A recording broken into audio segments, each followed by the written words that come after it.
Wait a second, let me catch my breath. Remind me how it feels to hear your voice. Your lips are moving, I can hear a thing. Living life as if we had a choice. Anywhere, anytime, I would do anything for you. Anything for you. Yesterday got away, melodies stuck inside your head. I sung in every breath.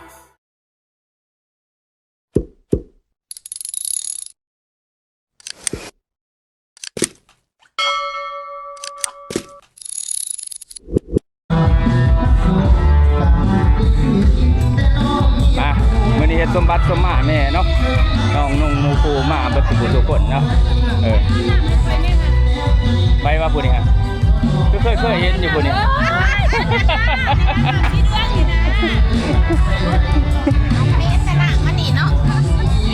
โอ้สมัยเฮ็ดงามแท้มื้อนี้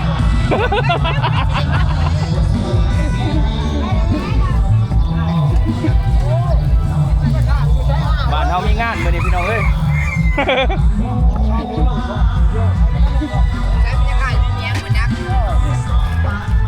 วันอาไฟฟ้าเพิ่นก็มาน้ำทิพย์ผู้ใหญ่ดอกตู้มันนี่น้ำทิพย์ผู้ใหญ่ยก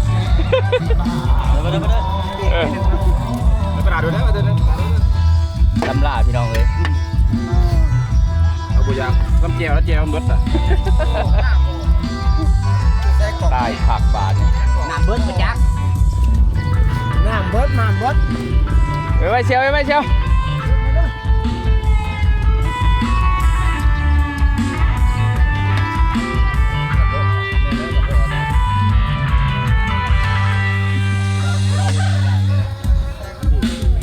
อีหยังคือบ่ควรฟุ้ง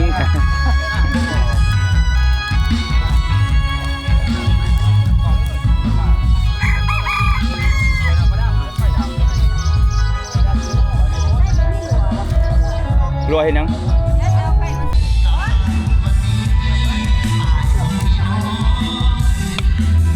เขาขายนะจะดุมมันปลาซีนกูเพิ่งได้พี่น้องเด้อบ้านตาคนกินมากระดิ่งซีนไก่พืชบ่อยากกินมากระตินกับเขาเนี่ยมากระลาซีนพืชบ่อยากโมบานบางทีผมก็ซอยเซียวได้4ตู้เซียวนี่บ่ได้บ่ตู้สั่นจะบอกเฮ้ยมีพักมีหยาหวยล่างที่เซียวล่างก้อนล่างก้อนล่างก็ล่างก็ล่างโอ้กูอยากมีเขาใส่ล่างกันเช่นมิ้นจังเลย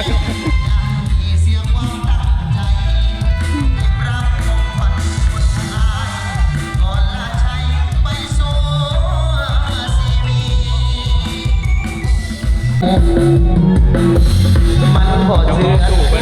ฟังเสียงมันบ่เบคือแต่ไอ้ยาแพ้ฮัลโหล1 2 3 4ฮัลโหลนั่งฟังสายไอ้บ่ยึดสาคนที่ว่าเข้าใจกันมาฝักสายสร้างฝันให้มันทางนี้ต่อไปนี้คอยและเจ้าอยากแฟนเก่ายาวแสนใจให้ขอเป็นคำเป็นเจ้าไหนม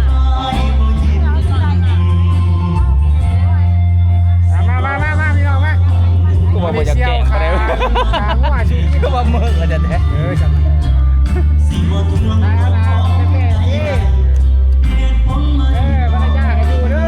สาวเสือดำเนี่ยสาวเสือดำ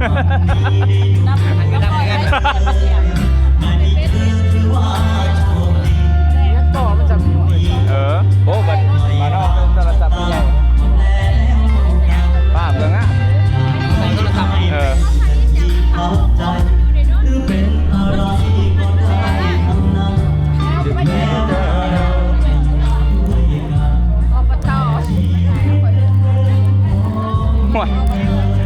ทางนั้นจะมาเอาต่างที่ทางไหนก็พวกเขาว่า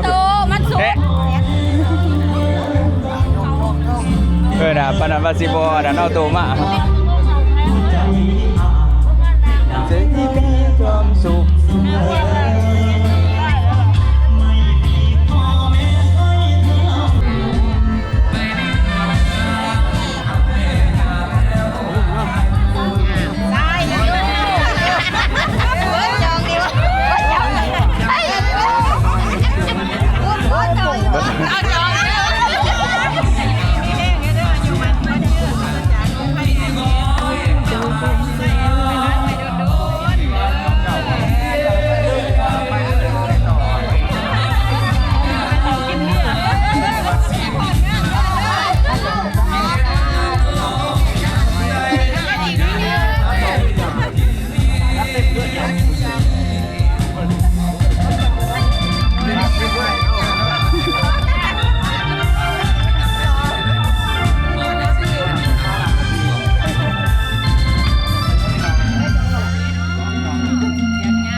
เดี๋ยว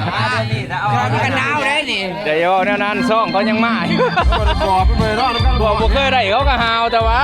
พวกไรแล้วจ้าจะสิปลาห่วยได้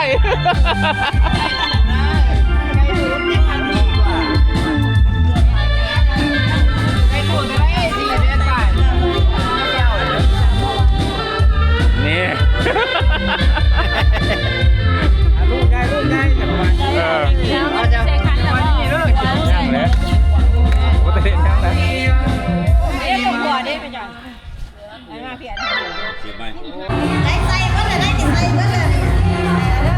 โอ้บริษัทไหนกูเลย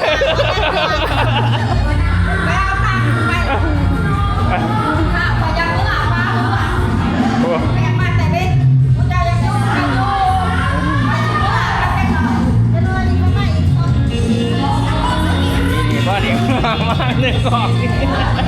ย่ากล่องนี่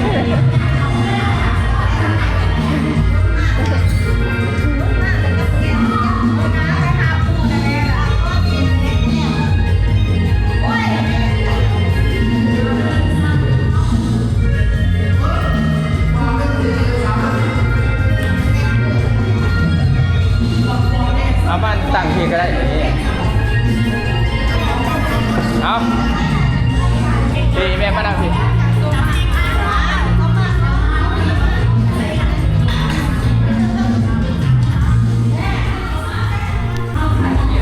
พี่สมบัติสมมาแม่นี่เนาะเพราะว่าน้องเพิ่นมาเพิ่นฝ่าเมื่อพี่น้องเอ้ยนี่คือนอนเมียเนี่ยฝ่าเมียฝ่าเมื่อเนี่ย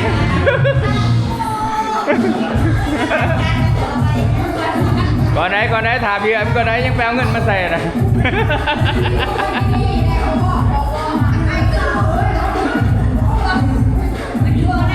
ไปซู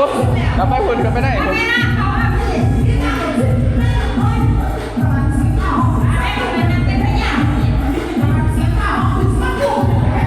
ลงไปทัศน์ละไป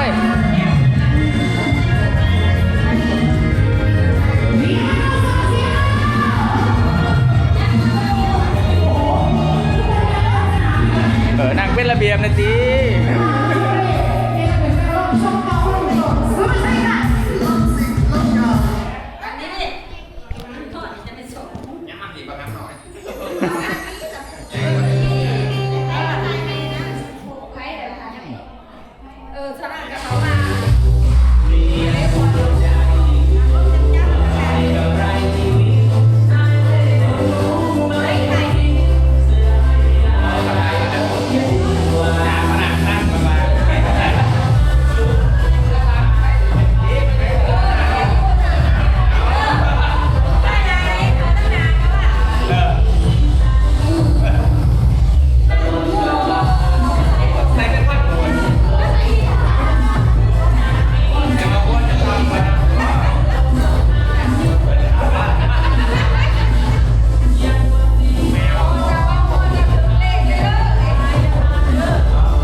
เขาก่อนจ้ะ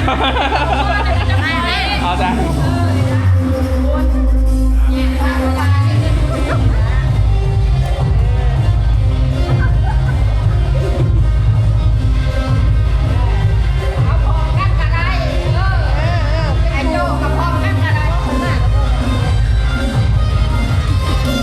อะไรพวกเราจอกอ่ะอย่าโพสต์ตัวนั้น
เว้นโมเดนเซอร์เขาเต้น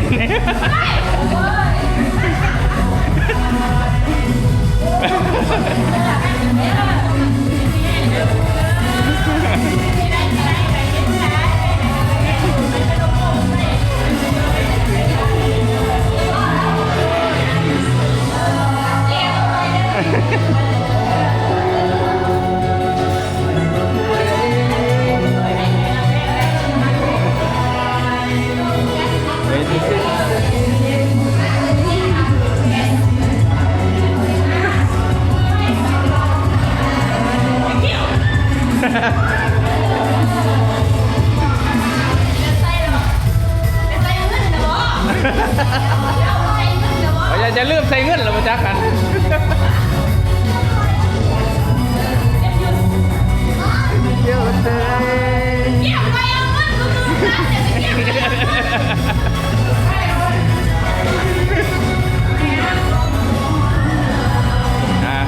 อันนี้ก็เป็นหมู่ของน้องสาวเพิ่นเนาะ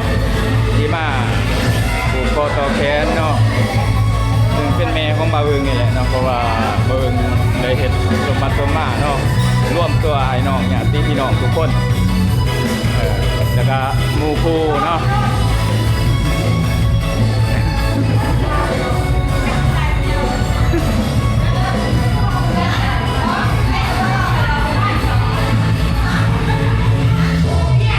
โอ้แล้วมาได้ร้ายแท้มาได้ร้ายแท้อันนี้ก็เป็นร้านเช้าเหมือนเนี่ย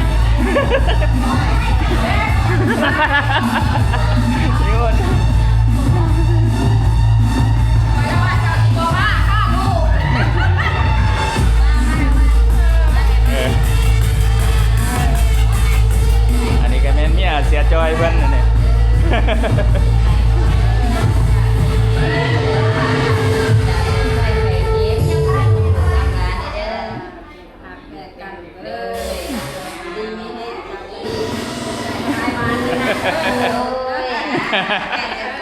ปีใหม่ค่ะ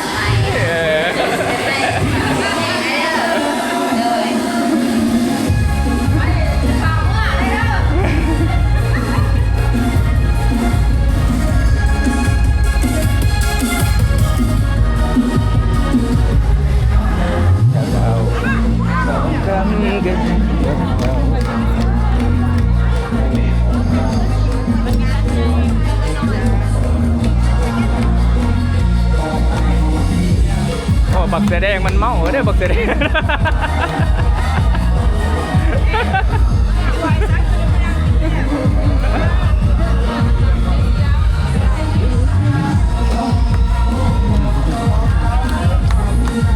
นี่มีอะไรแดนเซอร์ประจำเวทีเนาะ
ลักถ่ายคลิป เสื้อแดงไปไหนวะ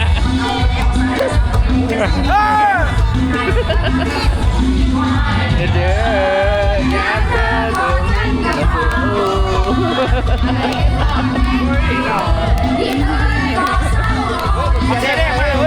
อบักเสือแดงปีนี้บักเสือแดงปีนั้นบักสลิปแดงนั่นจ้ะ ปีนั้นสิเด้ สลิปแดงแค่นี้บักเสือแดงสลิปแดงทักยอดเพื่อนนี่เบมี่แล้วแบบอันนั้นนะผู้สลิปแดงเราชื่อยังก็มาชื่อเป็นชื่อแต่ว่าสลิปแดงโอ้ยก็ว่า เสียเนื้อนี่ก็ได้ลองระบบแต่ฉันมึงบ่ดังก็พูดยาว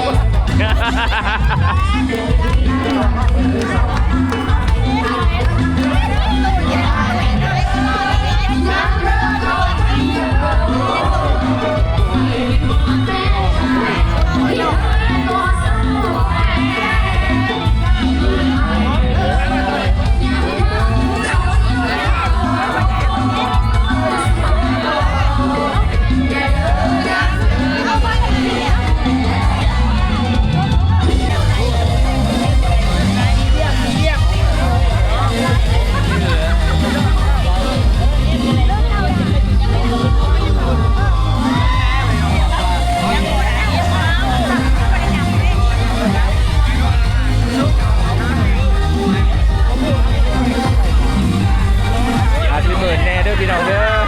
ว่าเขาใส่แต่ไฟนี้ในห่างกันแต่ภาษาเป็นยูรันเด็ดแก่ไง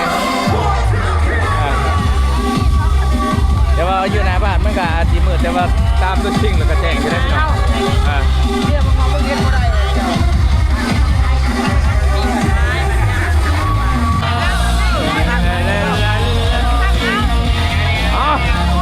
ผ่าน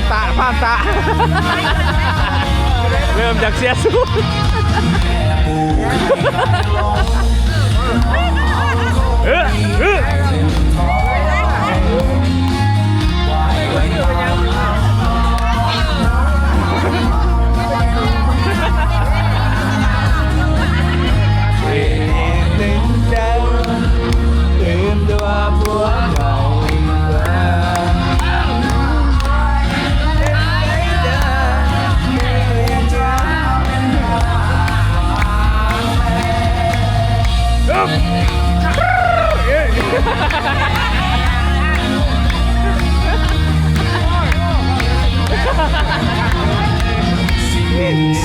กันดีวันนี้ไม่นาน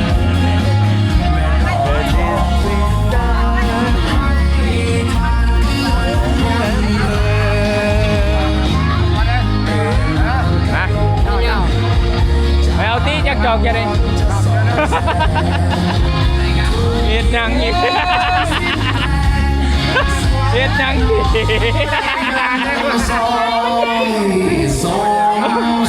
มันไงวะเอาหน้ามาคนกันนี่เดี๋ยว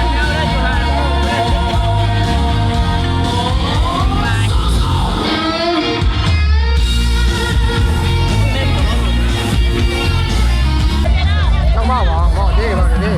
ไม่ได้บอกหรอบอกจะบอกที่บอกกันนี่บอกที่ดันนี่ว่าตายอู้บอกโอ้เขาเป็นว่าที่แกตื้อบอกเยอะบอกมาเกี่ยวอันนี้โด่งใหญ่มาจากอำนาจเจริญ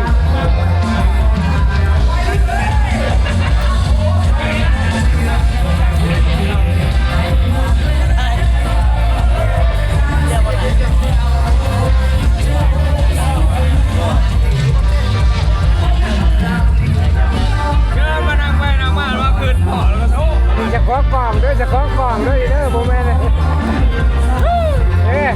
ขอกล่องเร็วมากก่อน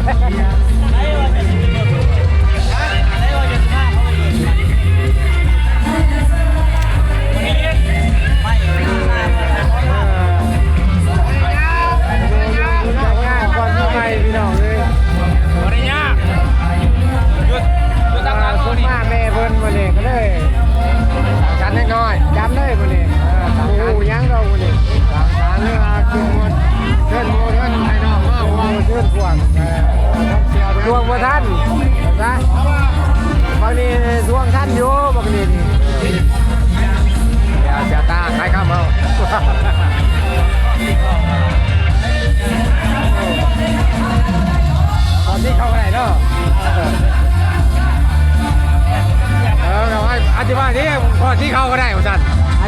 ยวเว้ยนี่กินมาม่วงๆนี่บ่พลาดน้ำกันจะได้ก็ได้มักเชื่อเนี่ยนี่เชื่อใต้บักเชื่อที่ดำหรือเชื่อใต้นั่นบักเชื่อที่แล้วนี่นอนแป้งเก่าเด้อพี่น้องเฮาเด้ออันนี้ไอ้น้องเวียบ่จ้าบ่จ้ามาน้องบ้านน้องขาครับเดี๋ยวนี้เดินกินห้องว่านี่เขาผูกแขนนะคอยนี่น้องเดี๋ยวจะบอกมาเราพันผูกแขนไอ้น้องเวียดมาจากเวียดนามพี่เจ้าที่เดือดหนักแป้งกันคือเรา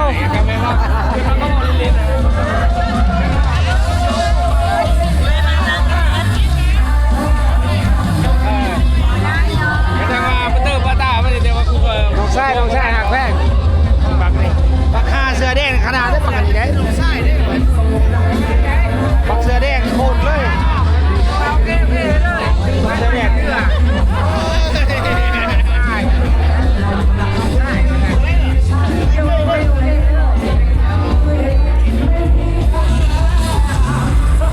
อันนี้เสี้ยนยอกเสี้ยนเป็นตาสแต็ก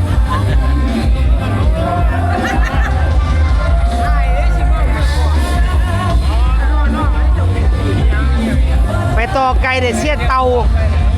บ้าเต่าสวยเลย เตาเนาะเตาเสียหมาเนาะ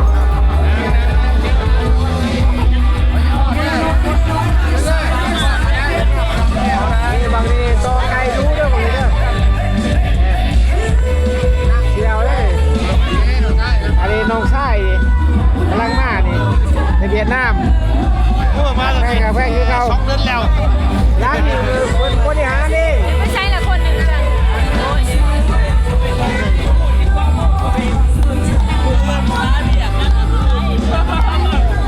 เอ้น้องชายเขา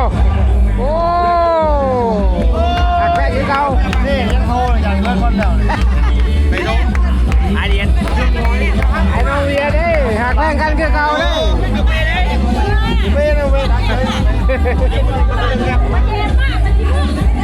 ไอ้น้องเวียเลยยิ้มเมื่อป้าน้องเวียบ่ได้เด้หักแพงคือเขา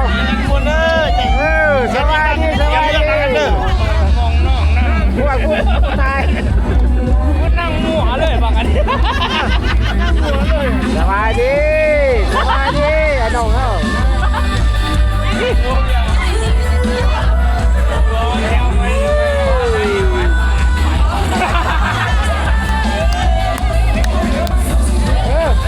มึงเดินอยู่แล้วกูถ่ายเด้อมึงอยู่ยักษ์เนาะ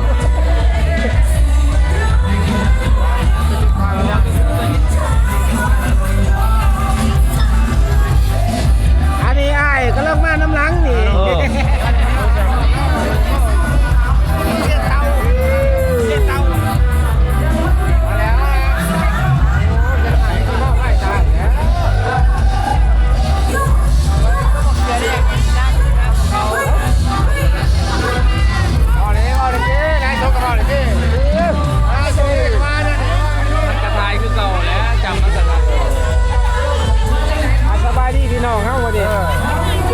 มือสันมันนี่พี่ใหม่พี่เมือนเด้อพี่น้องเด้อว่าพอดีงูพวกหักแพงกันมาหากันอันน้องใกล้อันนี้คือว่าพี่เกียรติอย่างสูงคือมันว่าเต็มเมืองท่องจากอำนาจเจริญเพิ่นกับพี่เกียรติมาความงานอีกมาแต่พุ่นละใครเก็บได้หรอมาจากจังหวัดอำนาจเจริญอีกมาจากคนทองจะจำชักดูเดี๋ยวเขากำลังมวนกระยามันหักแพงจุดเบาที่ว่ามันนี่เรียงงานเขากับทะลุมันนี่ก่อนที่ไม่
สบายดีพี่น้องเลย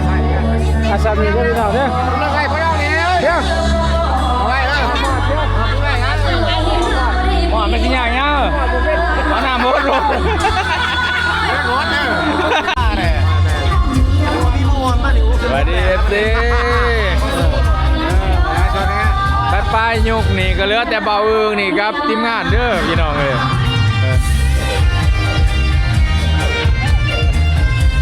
นักแลเบาเอิงกันนักแลเดือนนี่พี่น้องเอ้ย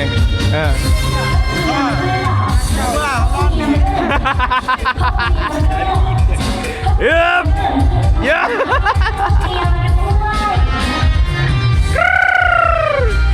บก็ตัวเด้อ FC เด้อเบาอึ่งกับเมาแล้วเดี๋ยวนี้อึ๊บเอ้า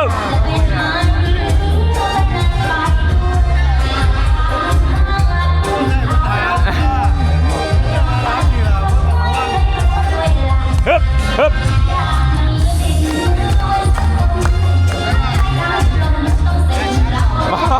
ไอ้บ่ไอ้บ่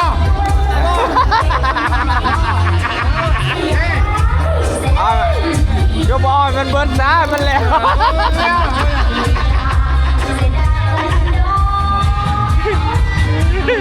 กองแต่พี่น้องเลยมันโยตา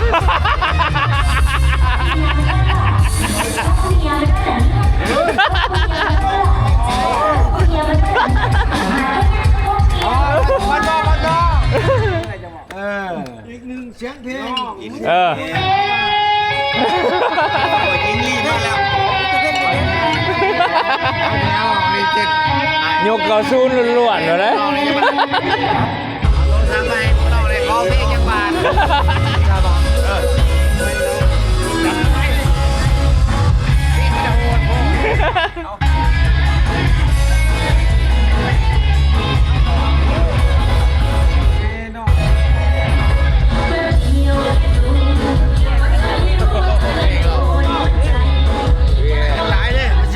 ใช่นาบอกเสือแดงอย่างนี้นะจะเป็นยังไงบอลตอดเงาอยู่มุมจะแม่งเงา มาก็มาทำรังมาเมาก่อนผมคนนี้คนไหนเจ้านี่ เจ้า ชิ้นไม่เจ้าเสือ บ่ต้องว่าร้ายกับน้องหันจังหน่อยน้องมาเฮ็ดให้กูนี่จังค่อยเว้าเฮ็ดเว้าเรื่องมันม่วนโลดเซียวเรื่องมันม่วนโลดเด้อเนี่ย บ่รอเสียเอ้ย ว่าไอ้เออ ตายหนามึงบัก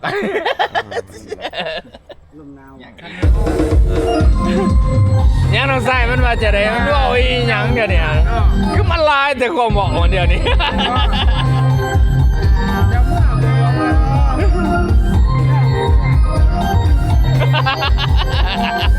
เฮ็ดให้น้องลำบากใจกันนะกดเลยโยตายแล้ว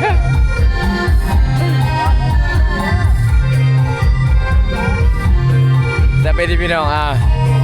เบิ่งกับเมาสมมาประกวดนะพี่น้องเลยเบิ่งก็สิปิดคลิปสำเนียงเด้อพี่น้องเด้อถือว่ากันเหลือกันบ่หลายคนแล้วมื้อนี้เนาะนี่ใกล้เอ็นกันอยู่จะมีก็2 4 6 7 8ถึงมาเบิ่งเอง